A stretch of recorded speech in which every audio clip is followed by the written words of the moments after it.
ಚನ್ನಪಟ್ಟಣ ತಾಲೂಕು ಶಾಖೆ ಕರ್ನಾಟಕ ರಾಜ್ಯ ಸರ್ಕಾರಿ ಎಸ್ಸಿ ಎಸ್ಟಿ ನೌಕರರ ಸ್ವಾಮ್ಯ ಸಮಿತಿ ವತಿಯಿಂದ ಭೀಮಾ ಮಹೋತ್ಸವ ಕರ್ನಾಟಕ ರಾಜ್ಯ ಸರ್ಕಾರಿ ಎಸ್ಸಿ ಎಸ್ಟಿ ನೌಕರರ ಸಹಾಯ ಸಮಿತಿ ಚನ್ನಪಟ್ಟಣ ತಾಲೂಕು ಶಾಖೆ ವತಿಯಿಂದ ಭೀಮೋತ್ಸವ ಮತ್ತು ಪ್ರತಿಭಾ ಪುರಸ್ಕಾರ ಸಮಾರಂಭ Channapatna town doctor BR Ambedkar ಭವನದಲ್ಲಿ ಆಯೋಜಿಸಿದ್ದರು.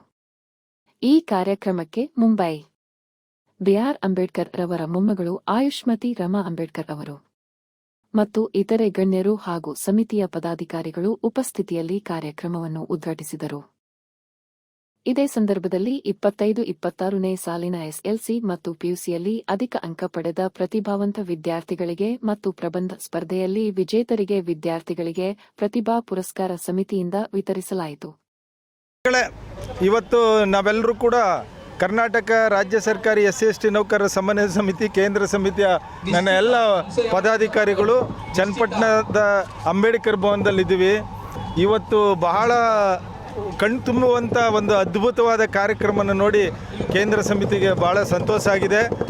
ಯಾಕೆ ಸಂತೋಷ ಆಯಿತು ಅಂತಂದರೆ ನಾವೆಲ್ಲ ಇಡೀ ದೇಶದಲ್ಲಿ ಇಡೀ ಪ್ರಪಂಚದಲ್ಲಿ ವಿಶ್ವಮಾನವ ವಿಶ್ವಗುರು ಸಂವಿಧಾನ ಶಿಲ್ಪಿ ಅಂತ ನಾವು ಏನು ಕರಿತೀವಿ ಡಾಕ್ಟರ್ ಬಿಆರ್ ಅಂಬೇಡ್ಕರ್ ಅವರನ್ನ ನಾವೇನು ಆರಾಧಿಸ್ತಾ ಇದ್ದೀವಿ, ಆ ರಕ್ತದ ಕುಡಿ ಯಶವಂತ ಅಂಬೇಡ್ಕರ್ ಅವರ ಮಗಳು ರಮಾ ಅಂಬೇಡ್ಕರ್ ಅವರು ಇವತ್ತು ಚನ್ನಪಟ್ಟಣ ಈ ತಾಲೂಕಿಗೆ ಈ ಚನ್ನಪಟ್ಟಣದ ಅಂಬೇಡ್ಕರ್ ಭವನಕ್ಕೆ ಆಗಮಿಸಿ ಮುಖ್ಯ ಅತಿಥಿಗಳಾಗಿ ಆಗಮಿಸಿ ಈ ಒಂದು ಕಾರ್ಯಕ್ರಮವನ್ನು ಭೀಮೋತ್ಸವ ಕಾರ್ಯಕ್ರಮವನ್ನು ಉದ್ಘಾಟನೆ ಮಾಡಿ ಇಲ್ಲಿರುವಂಥ ನಮ್ಮ ಎಲ್ಲರಿಗೂ ಕೂಡ ನಮ್ಮ ಎಲ್ಲ ಜನರಿಗೆ ಆ ಒಂದು ರೋಮಾಂಚನವಾಗುವಂಥ ನಮ್ಮ ಅಂದರೆ ನಾವು ಏನು ನಮ್ಮ ಆರಾಧ್ಯ ದೈವ ಅಂಬೇಡ್ಕರ್ ಸಾಹೇಬ್ರು ಇದ್ದಾರೆ, ಅವರ ಮೊಮ್ಮಗಳು ಬಂದಿದ್ದಾರೆ ಅಂತಂದರೆ ನಮಗೆ ಒಂಥರ ಅದನ್ನು ವರ್ಣಿಸೋದಕ್ಕೆ ಸಾಧ್ಯವಿಲ್ಲ.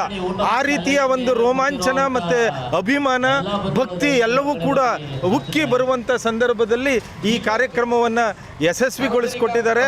ರಮಾ ಅಂಬೇಡ್ಕರ್ ಮೇಡಮ್ನವರು ಈ ಕಾರ್ಯಕ್ರಮನ ಉದ್ಘಾಟಿಸಿ ನಮಗೆ ಒಳ್ಳೆ ರೀತಿಯ ಮಾತುಗಳನ್ನು ಇನ್ನೂ ಕೂಡ ಈ ಸಮಾಜದಲ್ಲಿ ಏನು ಡಾಕ್ಟರ್ ಬಿಆರ್ ಅಂಬೇಡ್ಕರ್ ಸಾಹೇಬರು ಅಂದು ಹೋರಾಟವನ್ನು ಮಾಡಿದ್ರು ಅದನ್ನೆಲ್ಲ ಸ್ಮರಿಸಿದ್ದಾರೆ. ಇವತ್ತು ನೀರು ಕುಡಿಯುವಂಥ ಪರಿಸ್ಥಿತಿನಲ್ಲಿ, ನೀರೇ ಇಲ್ಲದೇ ಇರುವಂಥ ಪರಿಸ್ಥಿತಿನಲ್ಲಿ ನೀರು ಮುಟ್ಟುವಂಥ ಆ ಮಹಾಡ್ ಕೆರೆಯ ಒಂದು ಹೋರಾಟವನ್ನು ಏನು ಅಂಬೇಡ್ಕರ್ ಸಾಹೇಬರು ಅವತ್ತು ಹಮ್ಮಿಕೊಂಡಿದ್ರು ಅದನ್ನು ರಮಾ ಅಂಬೇಡ್ಕರ್ ಅವರು ಇವತ್ತು ಜ್ಞಾಪಿಸ್ತಾ ಇದ್ರು. ನೀರಿಗಾಗಿ ಅವತ್ತು ಹೋರಾಟ ಮಾಡಿದಂಥ ಇದನ್ನು ಇವತ್ತು ಕೂಡ ನಾವು ಕಾಣ್ತಾ ಇದ್ದೀವಿ.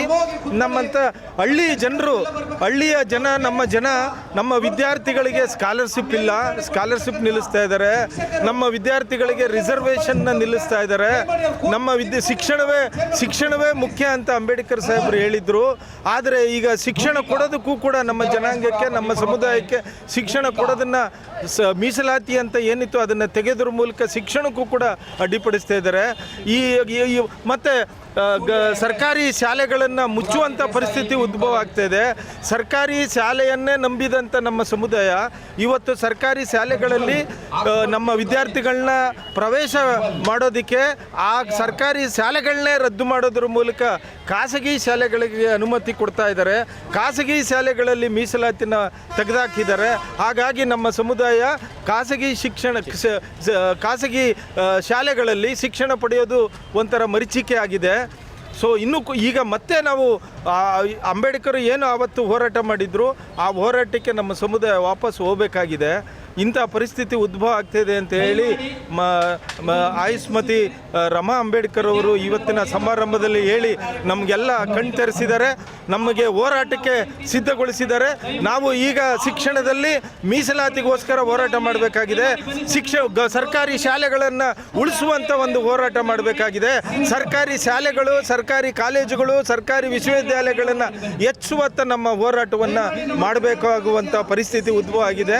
ಸೊ ಹಾಗಾಗಿ ಕರ್ನಾಟಕ ರಾಜ್ಯ ಸರ್ಕಾರಿ ಎಸ್ಸಿ ಎಸ್ಟಿ ನೌಕರರ ಸಮನ್ವಯ ಸಮಿತಿ ಕೇಂದ್ರ ಸಮಿತಿ ಈ ನಿಟ್ಟಿನಲ್ಲಿ ರಾಜ್ಯಾದ್ಯಂತ ಅವರು ಏನು ಕರೆ ಕೊಟ್ಟಿದ್ದಾರೆ ಆ ಕರೆಗೆ ನಾವು ಹೂಗೊಟ್ಟು ಈ ಹೋರಾಟವನ್ನು ಮುಂದುವರಿಸುವಂಥ ಒಂದು ಜವಾಬ್ದಾರಿಯನ್ನು ನಮ್ಮ ಕೇಂದ್ರ ಸಮಿತಿ ಒತ್ತಿದೆ ಅಂತ ಹೇಳೋದಕ್ಕೆ ನಾನು ಇಚ್ಛೆ ಪಡ್ತೇನೆ. ನನ್ನ ಜೊತೆಯಲ್ಲಿ ನಮ್ಮ ಕೇಂದ್ರ ಸಮಿತಿಯ ಎಲ್ಲ ಪದಾಧಿಕಾರಿಗಳು, ನಮ್ಮ ಉಪಾಧ್ಯಕ್ಷರು ಶ್ರೀನಿವಾಸ್ ಇದ್ದಾರೆ, ನಮ್ಮ ಕಾರ್ಯದರ್ಶಿಗಳು ಎಂ.ಡಿ. ಶಿವಕುಮಾರ್ ಅವರಿದ್ದಾರೆ, ಉಪಾಧ್ಯಕ್ಷರು ಪ್ರಸನ್ನ ಅವರಿದ್ದಾರೆ, ಹಾಗೆಯೇ ನಮ್ಮ ಪ್ರಸಾದ್ ಸರ್ ಏನು ನಮ್ಮ ಈ ಒಂದು ಸೋಷಿಯಲ್ ಮೀಡಿಯಾಗೆ ಉಸ್ತುವಾರಿ ವಹಿಸಿದ್ದೀವಿ, ಪ್ರಸಾದ್ ಅವರಿದ್ದಾರೆ. ನಮ್ಮ ಹಾಸನ ಜಿಲ್ಲೆಯ ಪ್ರಧಾನ ಕಾರ್ಯದರ್ಶಿ ಶಿವಕುಮಾರ್ ಅವರಿದ್ದಾರೆ. ಹಾಗೆಯೇ ನಮ್ಮ ರಂಗಸ್ವಾಮಿ ಅವರು ಕೂಡ ಇದ್ದಾರೆ. ನಮ್ಮ ಸ್ನೇಹಿತರು ಹಾಸನದಿಂದ ಬಂದಿರತಕ್ಕಂಥವ್ರು ಉಮೇಶ್ ಅವರು ಇದ್ದಾರೆ. ಮತ್ತು ನಮ್ಮ ಉಸ್ತುವಾರಿ ರಾಚಪ್ಪ ಅವರು ಆ ಕಡೆ ಇದ್ದಾರೆ. ಬನ್ನಿ, ನಾನು ರಾಚಪ್ಪ ಅಂತೇಳಿ ಇವರು ವಿಧಾನಸೌಧದಲ್ಲಿ ಕೆಲಸ ಮಾಡ್ತಾ ಇದ್ದಾರೆ. ಬಹಳ ಸಂಘಟಿತ ವ್ಯಕ್ತಿ. ಇವರು ಕೂಡ ನಮ್ಮ ಜೊತೆಯಲ್ಲಿ ಭಾಗಿಯಾಗಿದ್ದಾರೆ. ಸೊ ನಾವೆಲ್ಲರೂ ಕೂಡ ಈಗ ಹೋರಾಟವನ್ನು ಮುಂದುವರಿಸಬೇಕು ಅಂತೇಳಿ ಪ್ರಾರಂಭ ಮಾಡಿದ್ದೇವೆ. ನಮ್ಮ ಹೋರಾಟ ಮುಂದುವರಿಯುತ್ತೆ.